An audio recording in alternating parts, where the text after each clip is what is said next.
2025 जब आया तो अगर हम हमारे हिंदू वर्ष के हिसाब से बात करें, जो अभी जनवरी में ख़त्म नहीं होगा, तो हमने यही कहा कि इस वर्ष माँ का आगमन हमारे लिए नाना प्रकार की विविध विविध चीज़ों को लेकर आने वाला है, जिसके अंदर अगर हम कहें तो हमें जल से पीड़ा हो सकती है।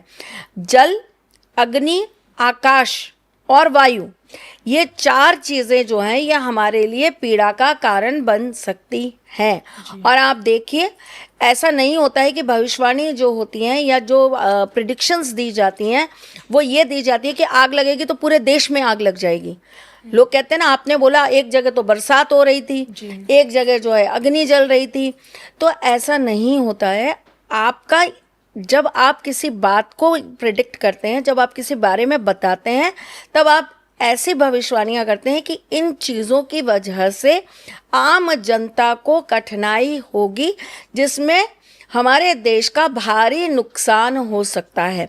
तो वायु से जब हानि बताई गई, हमने जब बताई कि हानि होगी, तो वायु की हानि आप देख लीजिए कि एक पूरा का पूरा एरोप्लेन क्रैश हुआ, जिसमें ना जाने कितने परिवार तबाह हो गए। अहमदाबाद प्लेन क्रैश, जी।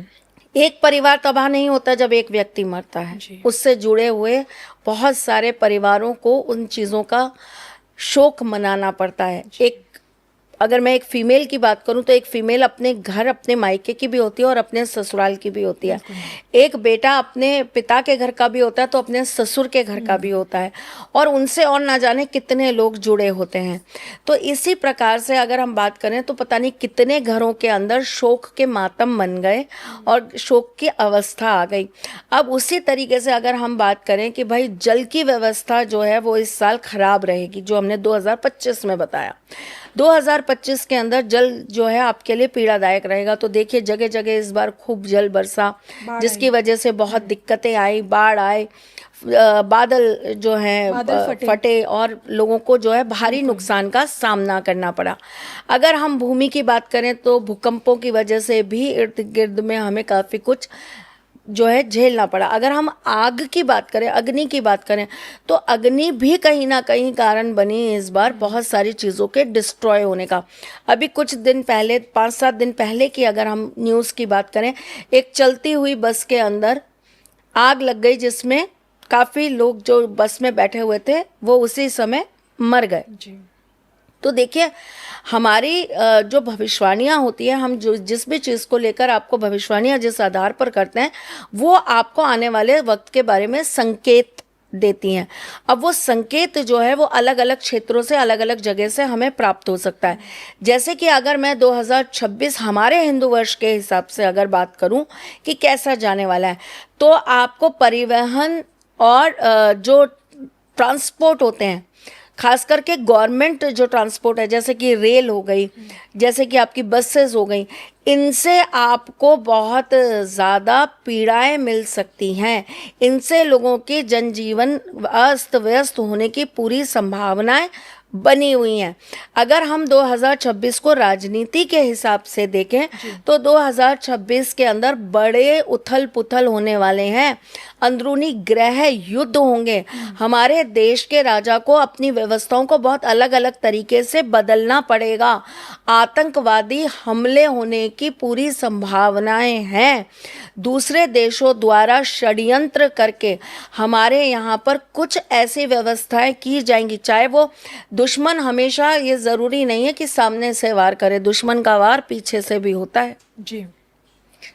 और आप अगर कविता जी इस चीज़ को गौर करेंगी ना, तो भारत को हमेशा ऐसे ही दुश्मन मिले हैं जो पीठ पीछे वार करते हैं। सामने वार करने वाले आपको कभी नहीं मिले, कभी नहीं मिलेंगे, है ना? क्योंकि हम सामने से इतने मजबूत हैं, इतने सशक्त हैं, हम इस लेवल के खड़े हुए आज की डेट के अंदर राजा हैं, भारतवर्ष की बात कर रही हूँ, कि और दूसरे राजा को हमारे सामने खड़े होने में भय आता है।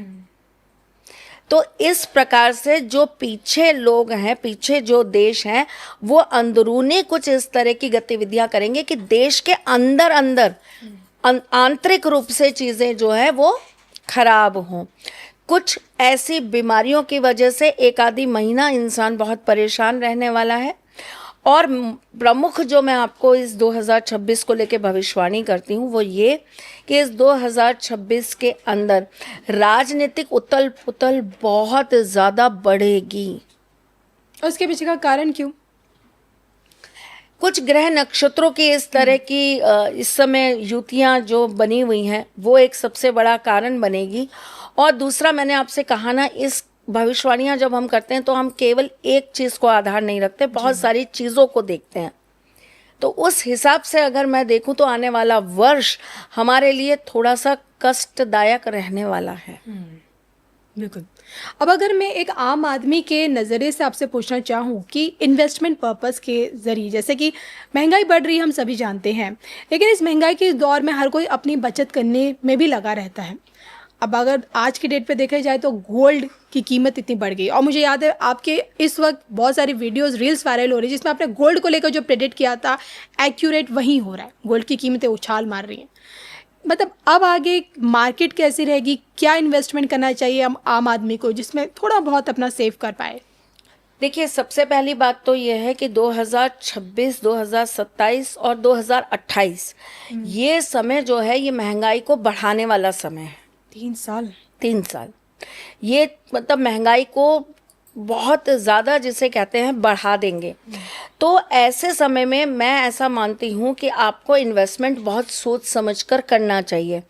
2026 आम जनता के लिए इन्वेस्टमेंट पॉइंट ऑफ व्यू से अगर मैं देखूं तो आपको भूमि में इन्वेस्ट करना अच्छा रहेगा, प्रॉपर्टी में इन्वेस्ट करना अच्छा रहेगा, लेकिन ये उन लोगों के लिए अच्छा रहेगा जो लॉन्ग टर्म उस चीज़ का फ़ायदा लेने के लिए अपने आप को थोड़ा सा सहज रख सकते हैं, जो ये सोच सकते हैं कि ठीक है, हमने आज इन्वेस्ट किया, 5 साल बाद हमें इस इन्वेस्टमेंट का असर मिल जाएगा या हमें इसका प्रॉफिट मिल जाएगा।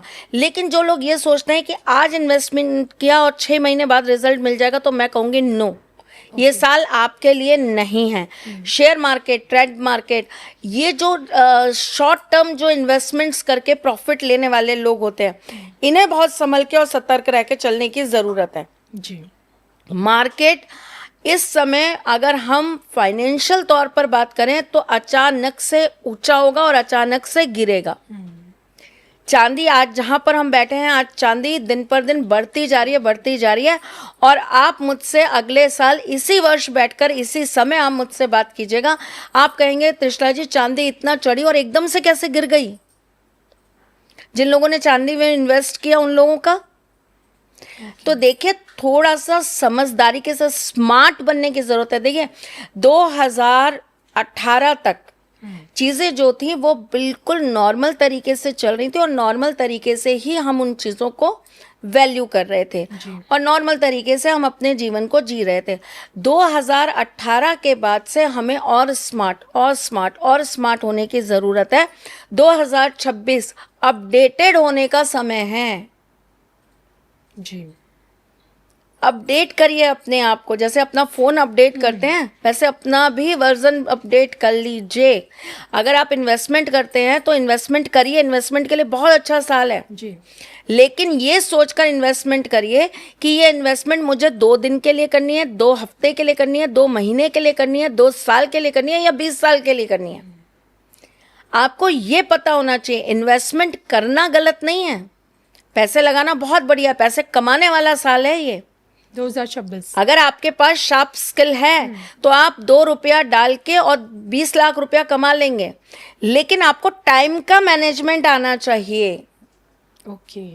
टाइम की कैलकुलेशन आपको पता होना चाहिए कि इन्वेस्टमेंट कितने समय के लिए डालें ताकि हमको उसका मैक्सिमम बेनिफिट मिले।